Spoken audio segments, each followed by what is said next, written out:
And this is as good as it gets when you get to preach on the commemoration of the 500th anniversary of the Reformation. So a big thank you to Joanne for making room for me. And when you go out of here today, I want you to be so fired up that you will tell every kid that comes to your door on the hallowed eve, this is the 500th anniversary. So don't fail me here. Because it was on the hallowed eve, 1517, that Martin Luther nailed his working paper to the church door in Wittenberg, the bulletin board of his time. He knew there'd be a big crowd there for All Saints' Day. An Augustinian monk, he was torn up with his own stuff. How could he get right with God? How could God love him? And he was torn up with what was happening in the church. You maybe remember the story. They were trying to get St. Peter's Cathedral built. Finance committee, you want to pay attention to this. You might learn something here. You know, in terms of raising money for this church and for the Mission and Service Fund, you know, maybe Joanne could work on indulgences, give you some indulgences or something. Luther was a mess. And Luther's talking points were picked up by a new invention of printing. The Protestant Reformation was the first big media event. It touched a nerve, and others said, yeah, he's on. And it was one of those cracks of history. And it's interesting that about every 500 years, there's a crack of history, and we're in another one now. This month's United Church Observer cover page is titled Luther, a Complicated Icon. And it tells of a travel writer Canadian and his spouse, who's a minister, traveling to Wittenberg to really meet Luther. Well, once they got past the Luther exhibits and Luther tours, Luther cake mixes, I'd like to see the Luther cake mix, and Luther beer, because Luther loved his beer. Luther mini Bibles, because of course Luther translated the Bible into German and set the tone of the German language. But it became real clear to them that there are multiple Martin Luthers. There's Luther the Augustinian monk, Luther the musician, Luther the married man, Luther the marketer. He had a cartoonist, and all his stuff got printed with these cartoons. And Luther the anti-Semite, the saddest part of all. And they write at the end of it all, we caught glimpses of Luther everywhere we went. And those glimpses of a complicated human being who changed our world were enough reward for our efforts. And Luther's struggles grew out of the very human question, do you love me? Do you love me? It's the question, isn't it? We ask our parents, do you love me? And then we hope that they stand in for that bigger love of God. Do you love me? And our questioning never ends. It always just is there in different shapes. Am I worthy to be loved? And how many of us spend so much energy trying to get others to like us? It just kills us when the pastors particularly hate it when someone doesn't like us. It tears us out. What can I do to make you love me? And it never ceases to amaze me how the scriptures have a word for the day at hand. You heard how Jesus was asked that really big question. What's it all about? What really matters? And this was a group, you remember, that insisted there are 613 laws, 613, and he takes it down to 2. He says it's the Shema, the Creed from Deuteronomy, Hear, O Israel, and the second from Leviticus. Who would have ever guessed there was something in Leviticus that good? Love your neighbor as yourself. That's it.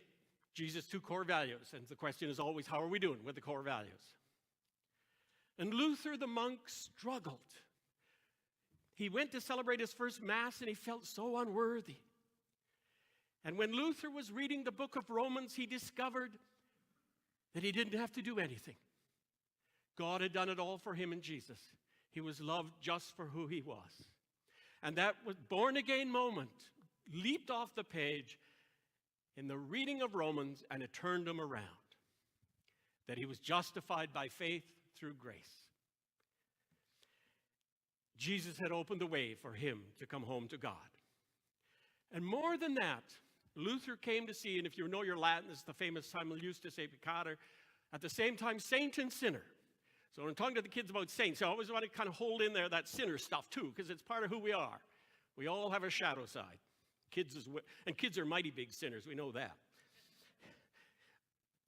And Luther came to see that each of us is wonderfully made, and we're loved in spite of our imperfections. We are sinners, yes, but by God we're forgiven sinners. I always remember Dr. Bader, our New Testament professor. He announced one day, and one old Englishman was quoting him, "Don't get offense at the language." And the old Englishman said, "Dr. Bader says we're all bastards, but we're forgiven bastards." So go with that. At the same time, we are saints, we are sinners, called to become what we are, children of God. And part of our identity as the children of God is to know something of the people who have brought us to this time and place.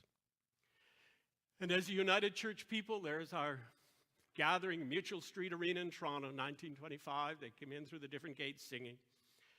We have a number of strands to draw on.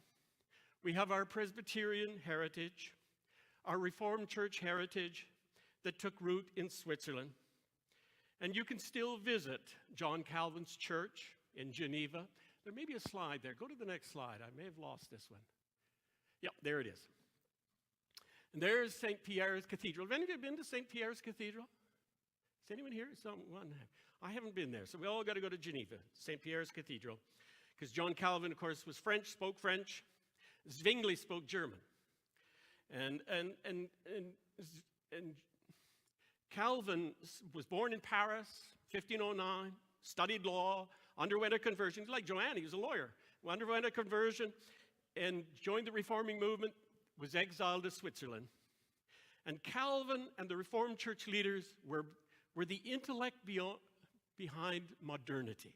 There's many things you can say about Calvin, but you can thank him for the Protestant work ethic. And capitalist private enterprise system. All you capitalists out there, just rejoice in John Calvin. Calvin said it's okay to charge interest as long as you don't take advantage of the poor.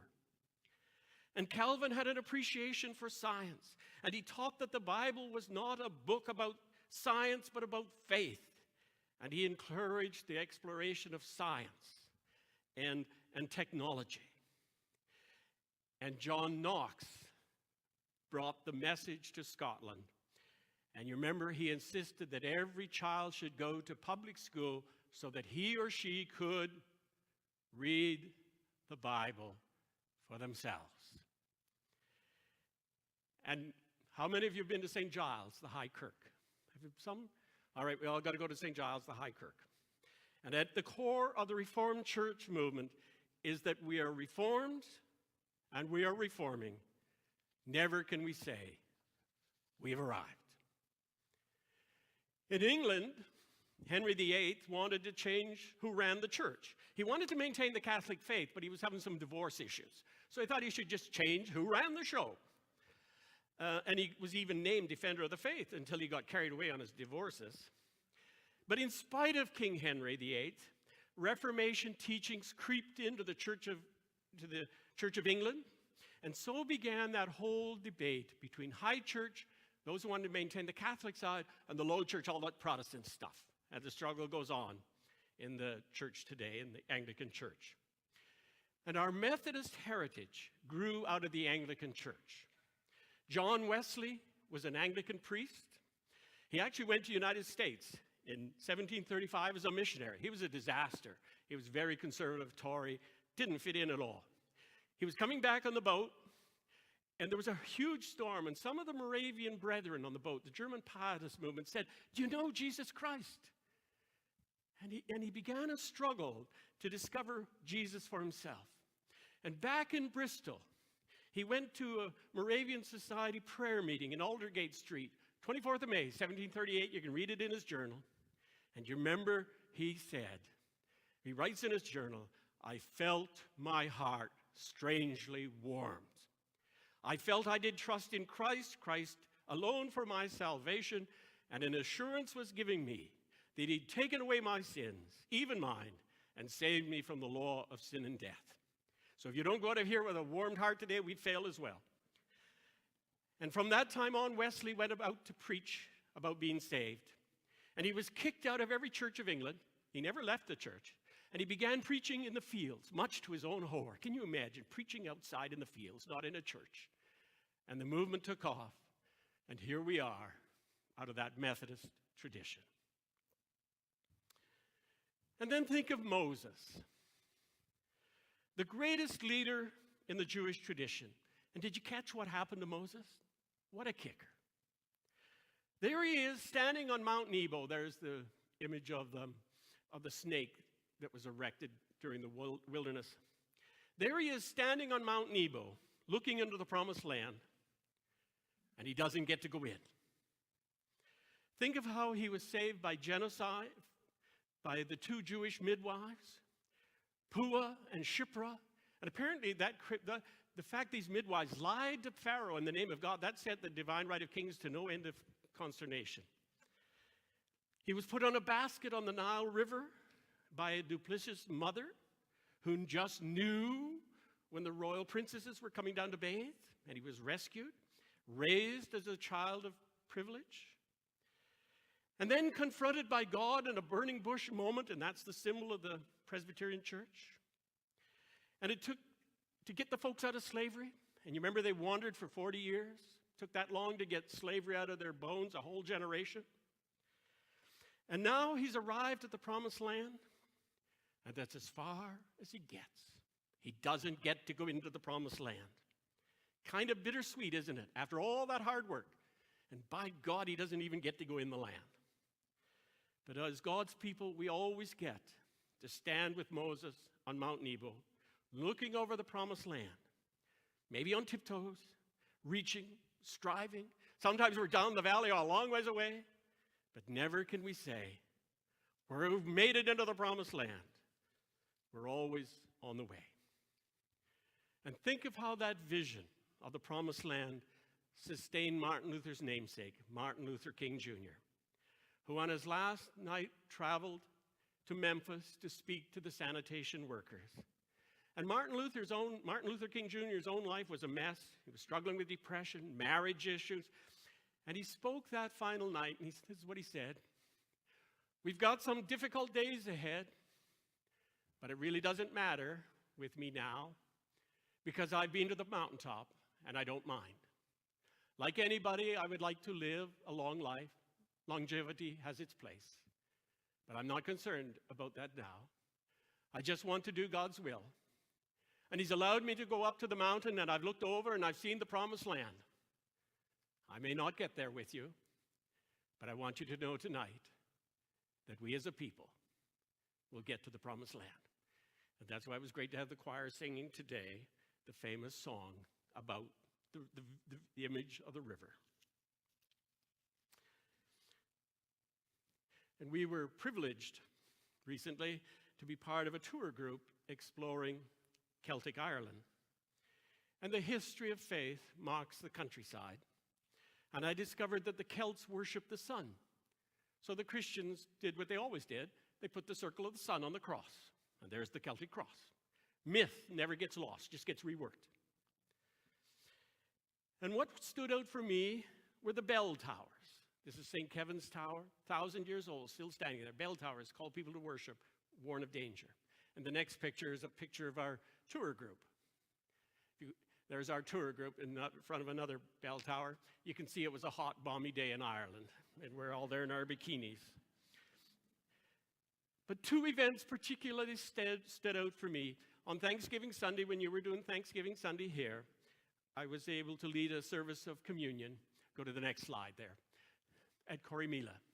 And Corrymeela is a retreat center, a reconciliation in Ireland that looks over the coast of Scotland. And we were hosted by a retired Church of Ireland Anglican bishop who had served in Limerick. And he was very kind and very gracious. And he reminded us that reconciliation is not about those folks out there. It's about us dealing with our own issues. That finally we got to get our own stuff worked out. And in that wonderful worship space, I reminded the group, that darn Tony, he's affected us. I had to remind the group that we have a history as old as those people in Ireland. The indigenous people have been here ever since, and the Vikings were here in Newfoundland, and they had major influence in Ireland. Our history is as old as Ireland, so no more talk of being a young country. We're not. And the second event that stood out for me was in Derry, North Ireland, and we just lucked out to see this parade. of the Apprentice Boys, which is like the Orange Order.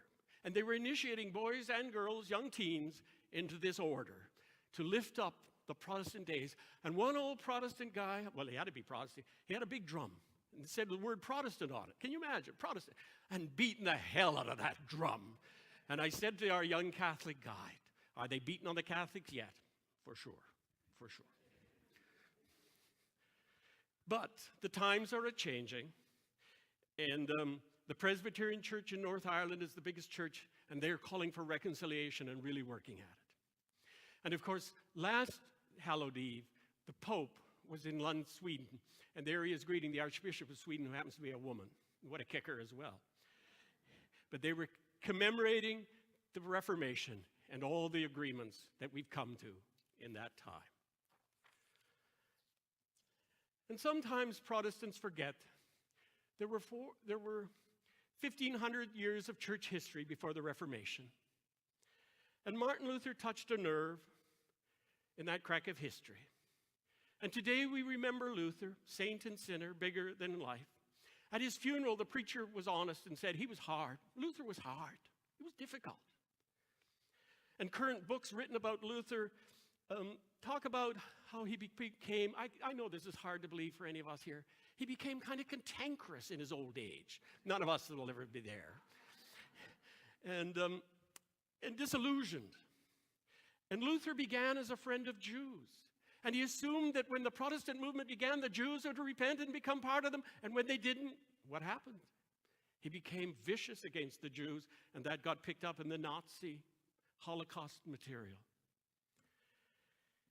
And he forgot Jesus' core commandments to love the neighbor in his treatment of the peasants' revolt, and particularly with the Anabaptists and how he treated the Anabaptists and Menno-Simons.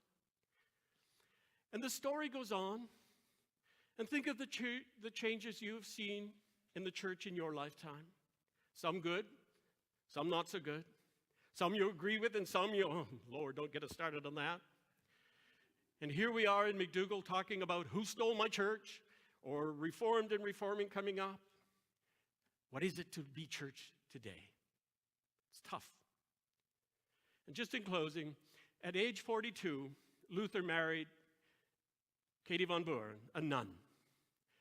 And he said it was quite an experience to wake up with a set of pigtails beside you on the bed. And they had 6 children. They lived in a monastery, had all kinds of students coming through, listening to their drinking talk and crude language. He was famous for his drink, his doubts and his depression. He was bigger than life. And when Luther's 14-year-old daughter Magdalena lay dying, Luther prayed, "Oh God, I love her so, but your will be done." And turning to Magdalena, he said, Magdalena, my little girl, you would like to stay with your father here, and you would be glad to go to your father in heaven. And this little 14-year-old girl said, yes, dear Father, as God wills. That's pretty profound. And Luther reproached himself because God had blessed him as no bishop had been blessed in 1,000 years. And yet he could not find it in his heart to give God thanks. And as the little girl died in his arms, he said, Du liebes Ländchen, you will rise and shine as the stars and the sun. How strange it is to know that she is at peace and all is well, and yet to be so sorrowful.